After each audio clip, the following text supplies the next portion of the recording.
Ipapakita ko sa inyo para makita yung totoong area na totoong buhok. So, makapal yung buhok ko ngayon sa armpit kasi nga, nagsishave na ako. Kasi minsan tinatamad ako gumawa ng buhok. Kaya yan, kumapal ulit yung aking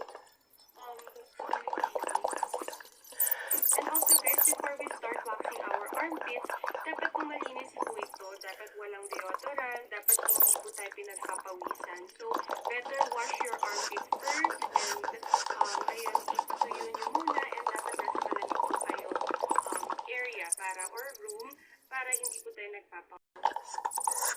Okay, nakakahiya kasi dami kong buhok ngayon. So,